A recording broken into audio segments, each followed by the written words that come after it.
Ah, enfin du soleil. Eh ben, je vous ai pas repris ce matin. C'est une nouvelle journée qui devait être normalement une journée travaux avec le collage et la strate et tout ça. On avait tout préparé hier, c'était nickel. Et ils avaient prévu de la pluie déjà. Ce matin, on savait qu'on n'allait pas pouvoir commencer trop tôt. Bah, pour le coup, on n'a pas commencé tôt. On a trouvé une occupation avec Loulou, on a été gratter la coque. Et il est 14h20. Et on attaque seulement maintenant parce que le soleil monte le bout de son nez que maintenant. Donc j'ai débâché. Il n'y a pas d'eau qui est rentrée.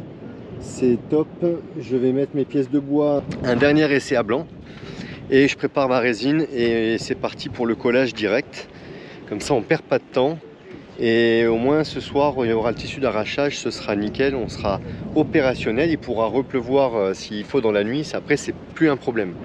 Mais au moins ça sera sécurisé. Et alors on vous a pas montré hier, mais on a découvert encore une petite... bon, je le sais depuis longtemps, hein.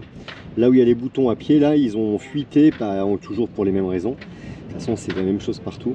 Et donc, il y a un peu de... En fait, sur le côté, là, on a un peu de bois pourri. On ne sait pas trop jusqu'où ça va, mais comme là, on a une planche de bois, on va s'occuper de ça aussi. On va en profiter d'être ici, calé, et d'avoir le cockpit un peu en bordel pour passer là-dessus. Ça sera pas trop mal passé, au contraire. Donc on peut basculer là-dessus directement. Il n'y a plus beaucoup de bateaux hein, dans la baie là. Alors là vous entendez de la musique un peu des îles. Ils ont mis un petit barnum là sur la plage. Et en fait c'est l'équipage de ce bateau là-bas, qui est venu à terre ce matin, qui a monté le barnum. On est quand même pas très nombreux. Nos amis là, plan BCD, sont partis ce matin. Ils remontent tout doucement vers la Martinique pour les fêtes. Et on les retrouvera début janvier sur la Martinique. Bon, je regarde pas ce que le Louis fait. Je casse tout, moi, ça m'énerve. Je regarde pas. Je vais me contenter du bon que je suis en train de faire et je verrai le mauvais qu'il est en train de faire après. Je vous montre après. Alors, on s'occupe hein, toujours. Et bon, ma pièce elle est collée. Voilà. Je l'ai faite en 2 fois tout simplement parce que ma planche n'était pas assez longue. Donc j'ai fait un scarf. Bon, ça c'est pas des, c'est juste esthétique et mécanique pour pouvoir mettre le tissu. Là j'ai fait un scarf de 8 cm, donc j'ai fait un biseau en fait de 8 cm, un peu plus que 8 même, presque 10, pour du contreplaqué de 12. Là-bas j'ai fait la même chose et là-bas, là, la même chose. Le biseau là, le scarf ici sur le côté, j'ai été obligé de le faire un peu plus petit puisque pour aller chercher le bois sain, on s'est rapproché pas mal de l'épaisseur. Le porte-à-faux il est que sur 8 cm, 7,5 exactement. Et voilà, donc je pense qu'il n'y aura pas vraiment de problème de ce côté-là. De toute façon, c'est comme ça qu'on a fait l'autre côté aussi, on a eu le même coup. Et ça a l'air de très bien le faire, c'est très rigide, il n'y a aucun souci. Donc là maintenant, je vais mettre 2 tissus, je vais mettre 2 fois 600 grammes sur l'ensemble en fait. Hein. Voilà, je viens d'imprégner là-bas, je vais faire ici et on met les tissus directement humide sur humide en fait. Hein. Voilà, j'ai légèrement, alors là on dirait qu'il y a vraiment un angle, mais j'ai quand même pas mal biseauté à la disqueuse. J'ai fait de la résine chargée pour pouvoir combler tous les espaces. Pour ce qu'il en est de dessous le guindeau, que je vous explique rapidement, parce qu'après il faut qu'on se mette sur le tissu là-bas, c'est important. Voilà. C'est bon, criez pas, n'ayez pas peur. Alors, on avait les 2 boutons à pied ici, là. Hop. Du guindeau. Ça, c'est ce qu'il en reste. Et voilà, c'est ce qu'il en reste. L'eau est rentrée par là, elle est rentrée par là et ça a pourri ce qu'il y a en dessous. Donc on a le pont, on a une contreplaque de 15 et une deuxième contreplaque de 15. La deuxième contreplaque de 15, elle n'est pas vraiment pourrie, il y a juste un petit endroit où ça a pénétré ici autour de la vis. En fait, c'est rentré par les vis. Alors ici, ça va. Si l'eau était rentrée par le dessus, si l'eau était rentrée par le dessus, on voit bien que là c'est imprégné à la résine, il n'y a aucun souci en fait, ça ne serait pas rentré. En fait, ça rentre comme ça. Donc là-bas, on a encore à découper. Bon, maintenant qu'on le sait, on s'y attend. Mais même si on s'y attend, ça fait jamais plaisir. Bah, ça fait du travail en plus. Ça fait du travail en plus, ça fait du bois, ça fait de la résine, ça fait... Enfin. Alors, Je vous ai pas montré hier, on a fini à la nuit. On a fini à la nuit ça. En fait, pas ça, mais le temps de finir, de découper ce qu'il y a là. Voilà. Alors, là, il nous manquait un morceau. On l'a fait en dernière minute hier, donc il va falloir que j'ébarbe un peu le tissu qu'il y a en trop.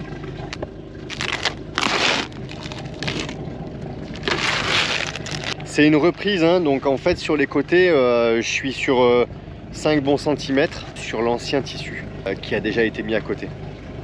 Pour que ça colle, pour que ça puisse vraiment coller mécaniquement entre les deux. Prochaine étape, là, ça va être débavurer un peu ce qu'il y a en trop sur les côtés. Il va y avoir du mastic à faire, mais comme on a entrepris ça, désolé, il y a le groupe qui marche, mais aujourd'hui c'est un peu, on fait tout ce qu'on a à faire, lessive, l'eau, enfin on envoie tout ce qu'on peut envoyer. Voilà le travail. Alors je vais vous montrer une fois que c'est découvert, mais vous allez déjà voir qu'il y a de la pourriture dessous. On est dans un mouillage au calme, toujours en train de tourner autour de notre chaîne, et réellement ça tire pas, donc on a peu de chances de déraper. Parce que là, effectivement, si on a besoin du guindeau, on ne peut pas l'utiliser. On est sur la patte doigt, donc ça ne tire pas dessus, bien sûr. Mais par contre, il ne faut pas avoir besoin du guindeau.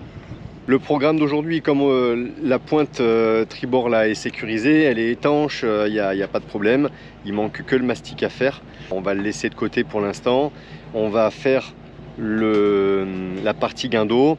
Et en parallèle de la partie guindeau, je vais fabriquer mes 2 pièces pour faire mes inserts sur la pointe tribord. Allez, c'est parti. Il faut qu'on se bouge un peu pour avoir le temps de faire autre chose aussi. Nouvelle journée, nouveau programme. Et on a encore un nouveau voisin. Décidément. Bon là, c'est pas tout à fait le même style. Ils sont arrivés hier après-midi. C'est pas moche, hein, mais c'est pas le même style. Ça a moins de charme quand même. Ça se remplit, ça se vide, ça se remplit, ça se vide. C'est incroyable ce mouillage. En fait, il y a des effets Venturi. On fait que tourner. Quand on regarde la trace de l'alarme de mouillage, c'est un sac de nœuds le truc. Chatham Bay. Génial, vraiment.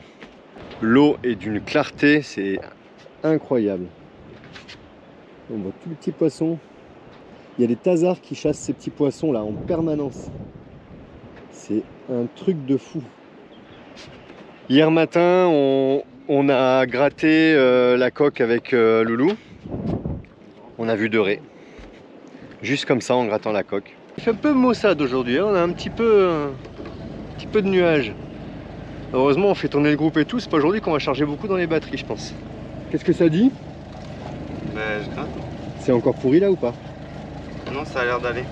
Après, en fonction de ce qu'on a de bois, j'ai envie de te dire, quand on va aller voir là ce qui se passe, c'est pour Donc ça là, que là il nous faut quand même un peu de bois. Et c'est pas évident quand on n'a pas tout à fait les bonnes épaisseurs et tout. Bon, on a un peu de 15, non, on a du 12. Et ben on va voir ce qu'on peut y faire. Voilà, c'est largement bon. On va s'emmerder un peu à faire les scarfs là, les biseaux. Dans les endroits un peu comme ça, je sais que je m'étais emmerdé quand on avait fait, quand j'avais fait le pied de mât. Bon, c'était une grosse pièce, hein. Alors là, on se retrouve que on n'a pas suffisamment de contreplaqué pour faire les choses vraiment comme on veut les faire. Comme on n'en a pas assez, on va faire une réparation temporaire, le temps de retourner à Sainte-Anne. On va arriver au Marin dans une bonne dizaine de jours. Et donc, on va prendre ce qu'il faut en contreplaqué là-bas. Tant pis, on va faire une réparation, on va utiliser un petit peu de résine temporairement. Mais on n'aurait peut-être pas dû entreprendre ça ici, mais en même temps, il y avait une pourriture, il fallait bien qu'on agisse, quoi. Il nous en a une bonne encore. Alors déjà, cet après-midi, après manger, on se met là pour finir avec Loulou le truc. On avait encore une pièce de bois à découper pour coller. Tout à l'heure, je vous disais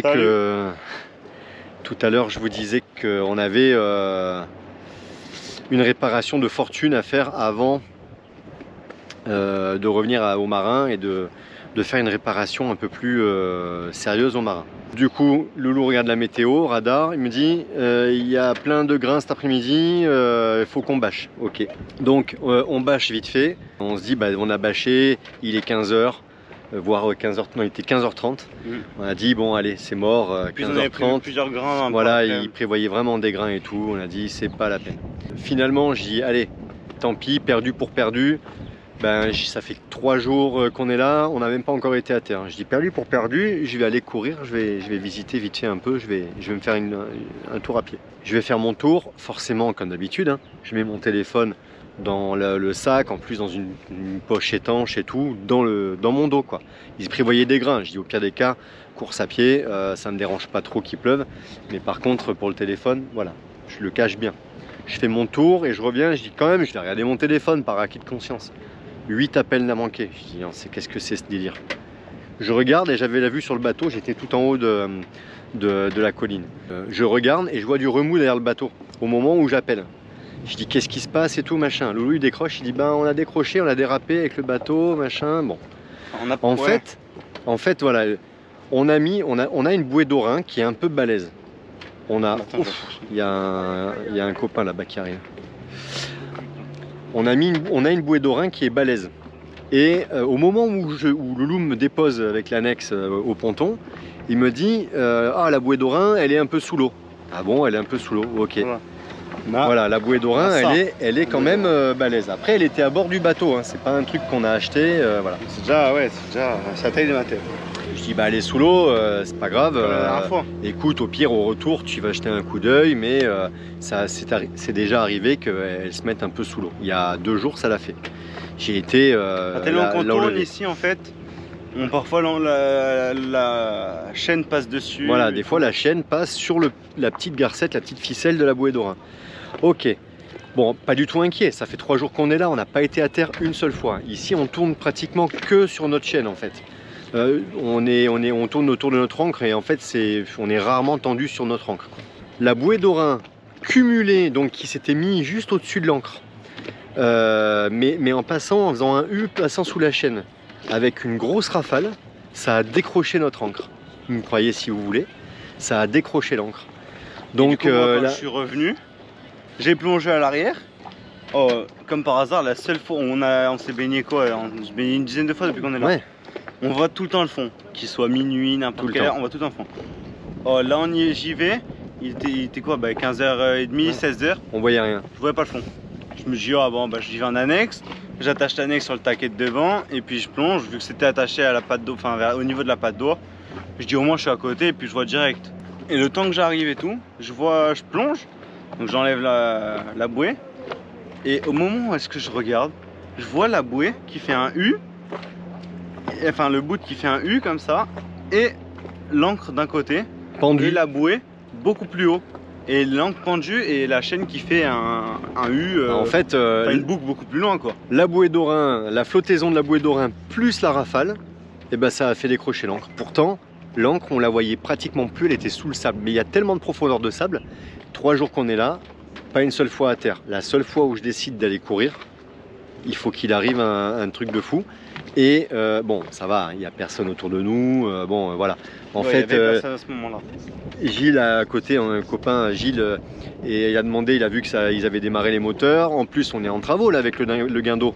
Donc en fait, la barre, elle n'est pas très accessible. J'aime pas ne pas avoir la barre accessible, mais forcément, on a plein de bordel dans le cockpit. On était censé finir avant, mais il y a encore des proportions. Donc bon. Bref, Gilles a plongé, il a regardé, et puis après je suis revenu, machin. Ouais, s'il y avait eu le guindeau, et Louane, Loulou et Nad sont largement capables de sortir de l'ancre, de partir du mouillage tout seul. Et au pire des cas, on a 2 bouées d'amarrage juste derrière nous, et elles sont assez sûres, quoi. Donc elles sont pas gérées, mais elles sont assez sûres. Dans l'urgence, ça aurait été très bien, en fait.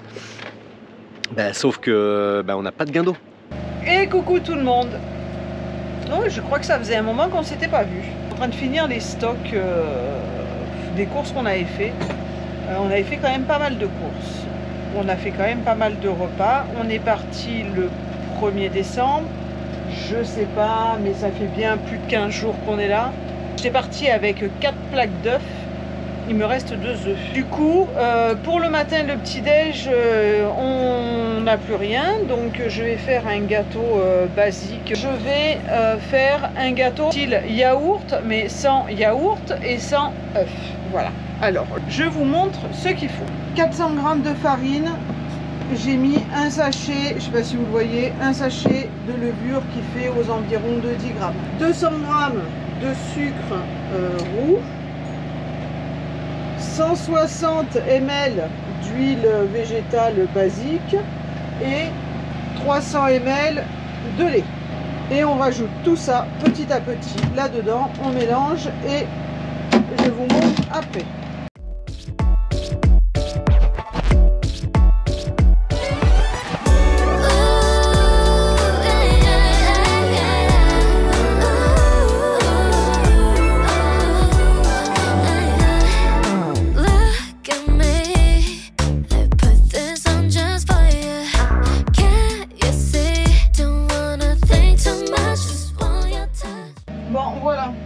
Ça c'est fait.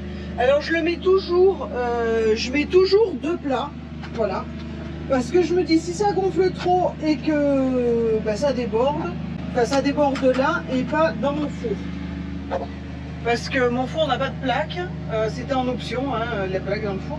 J'ai que des trous où le gaz passe et si ça venait à déborder, je vous explique même pas, je sais même pas si on prend pas feu d'ailleurs, je sais pas où, le groupe il fait un gros de bruit.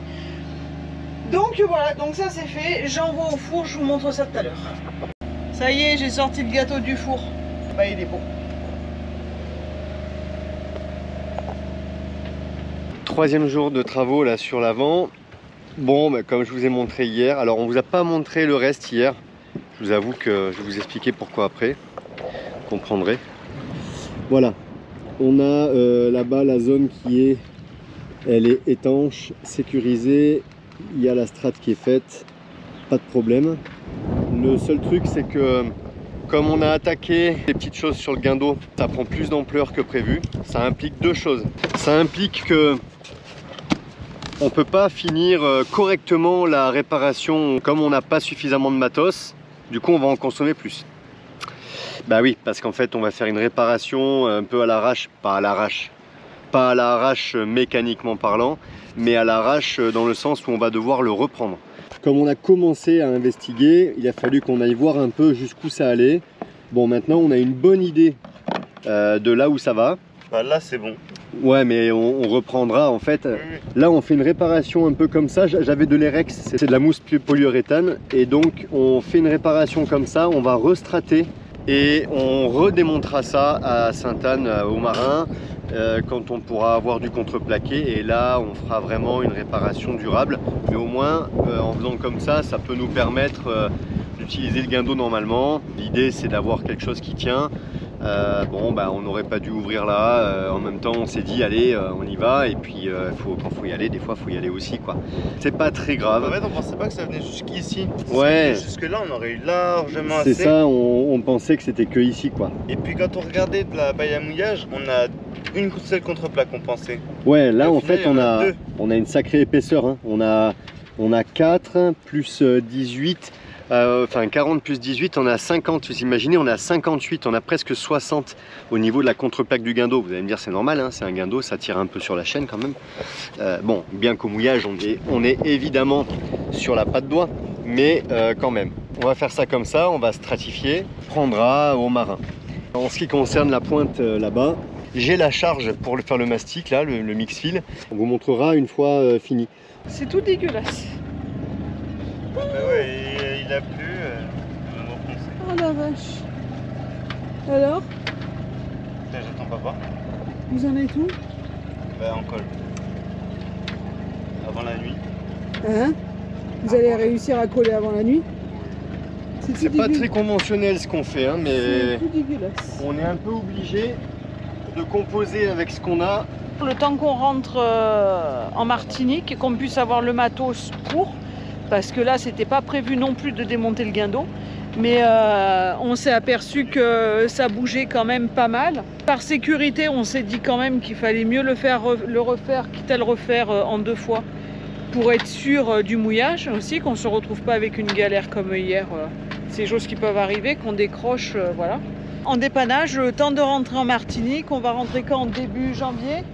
Ouais, un truc comme ça, le temps de s'y mettre en gros. Dans 15 jours. Ouais, voilà, Début début janvier. Bah, un peu moins de 15 jours maintenant, je sais pas combien on est. On doit être bah, mardi, c'est Noël. Oh, ah non, ça va, c'est une nuage. Mardi, c'est Noël, donc voilà, on va faire Noël et ouais, peut-être remonter pour non, pas pour le 1er janvier, pour après. Non, en janvier, on le fera avec eux. Ah ouais? Bah oui. Bon, bah voilà, donc on remontera en début d'année, mais assez rapidement du début d'année. Voilà, comme ça au moins on peut refaire, enfin ils peuvent refaire les travaux correctement et qu'on puisse repartir. Voilà, voilà. Est-ce que vous pensez qu'on va réussir à faire ce collage à un moment donné? Je suis vraiment pas sûr.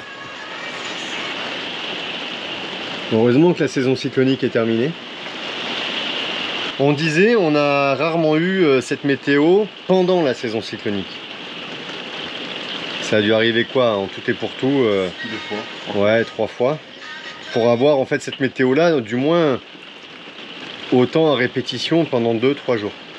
C'est difficile de faire les travaux dans ces conditions. Comme on se parlait. Comme vous avez vu, bon vous verrez pas très bien comme ça, mais on a un nouveau voisin depuis... Il est arrivé hier en fin de journée. Je vais essayer de vous montrer ça tout à l'heure quand il fera meilleur.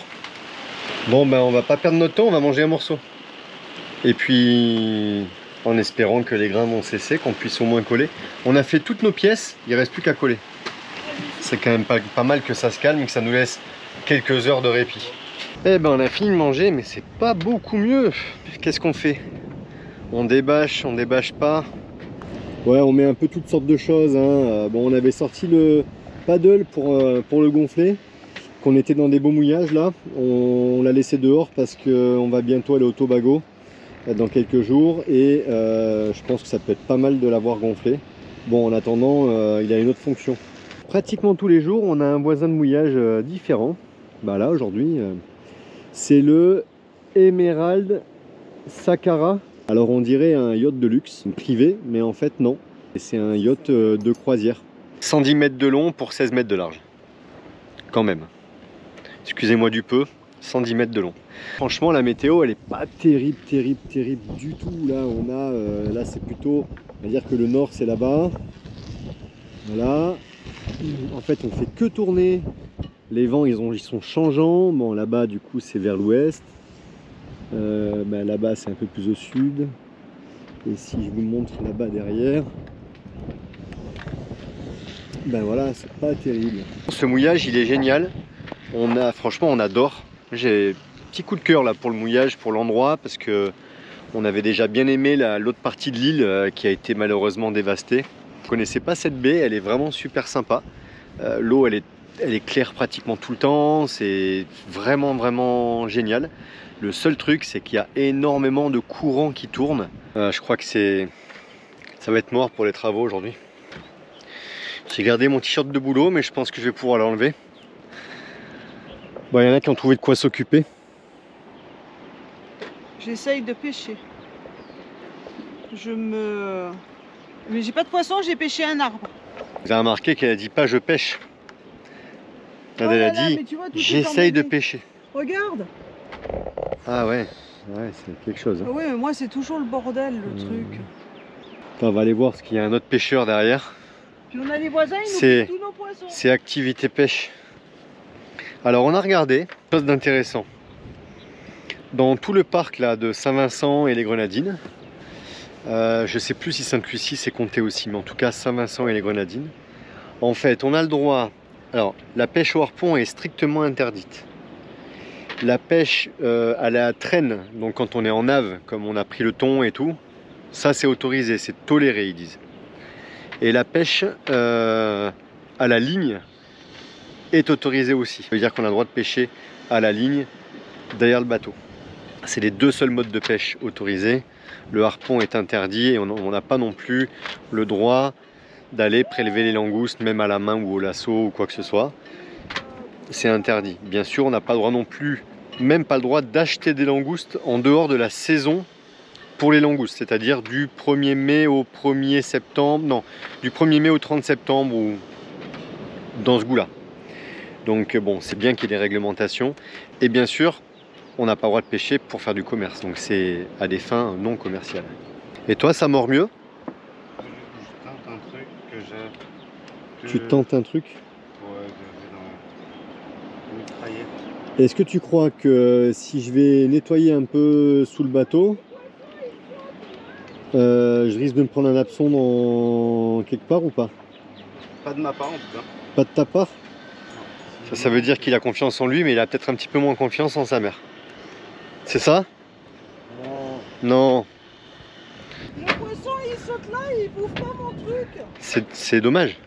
C'est moche. Il a sauté juste là. Et il veut pas bouffer mon calamar. J'ai demandé à ton fils si je craignais de prendre un hameçon si j'allais sous le bateau. Regarde. Il m'a dit en tout cas pas avec moi. Ah ouais, Est-ce qu'avec toi je risque de prendre un hameçon? Ah bah, si tu restes en dessous, tu peux prendre la tête, ça c'est sûr. Ouais, donc il faut que j'aille gratter l'autre coque en fait, c'est ça? Ouais, bah. Non, parce que quitte à rien faire.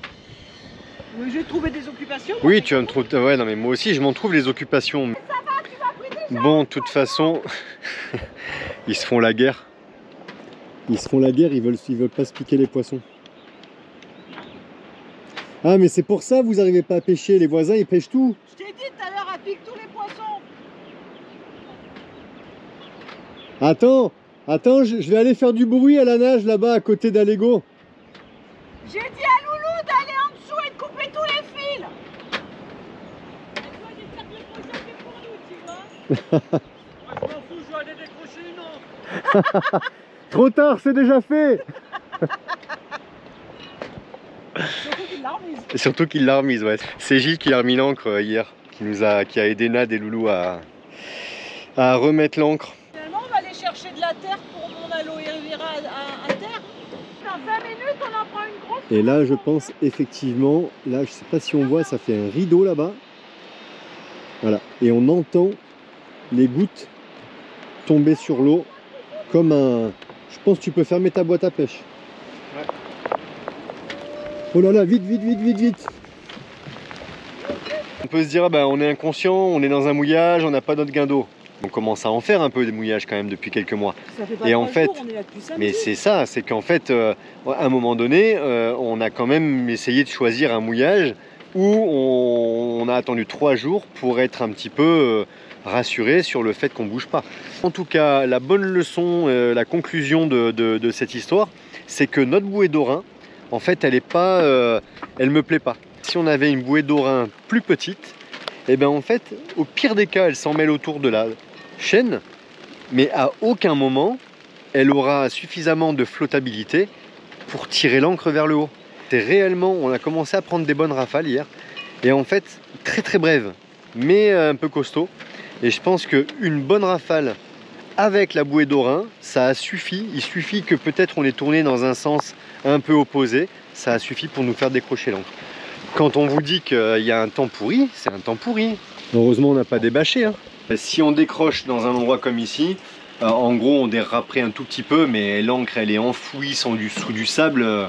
Honnêtement, il n'y a aucune chance, d'aller très loin. Au pire des cas, on déraperait sur vraiment pas grand-chose. Et coucou tout le monde. Bon, c'est la fin de cette vidéo. Je suis toute seule sur le bateau. On a un peu, ça a été un peu la course. On est arrivé hier après-midi sur Bécoué. On remonte petit à petit. On pense faire le jour de l'an ici et puis après remonter sur la Martinique. C'est le bazar. On n'a encore rien agencé. On a tout laissé en plan comme ça.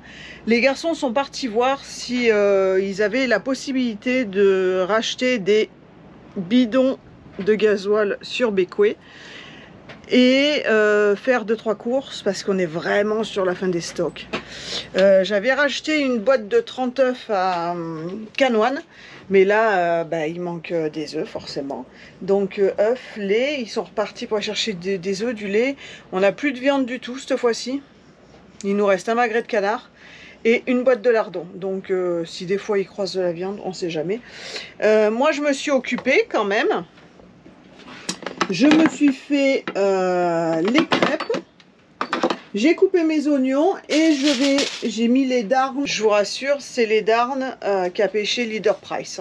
C'est les darnes coryphènes. Nous, on n'a pas eu la chance de choper encore une coryphène. Hier sur la navigation, Loulou, il a chopé une petite bonite. Mais elle était vraiment plus petite, encore plus petite que celle qu'on avait chopée. On avait chopé une sarde, je crois. Non, une carangue petite. Là, c'était vraiment petit. Ça devait faire quoi, même pas 1 kilo. On l'a relâché. Donc, pas de pêche. Hier, on n'a pas eu de poisson. Je suis passée sur de la dorade coryphène parce qu'il me restait 2 morceaux. Qu'on a mangé du barracuda il y a pas longtemps, il y a quelques jours. Donc, pour changer un peu. Parce que du riz, là, j'ai du riz et des pâtes en stock, on a. Donc voilà, je passe ma dorade coryphène, rien d'exceptionnel. Il me restait un oignon. Hier j'ai fait une poêlée de champignons oignon. Il me restait la moitié d'un oignon. Et je vais mettre mon oignon là-dessus, mes épices.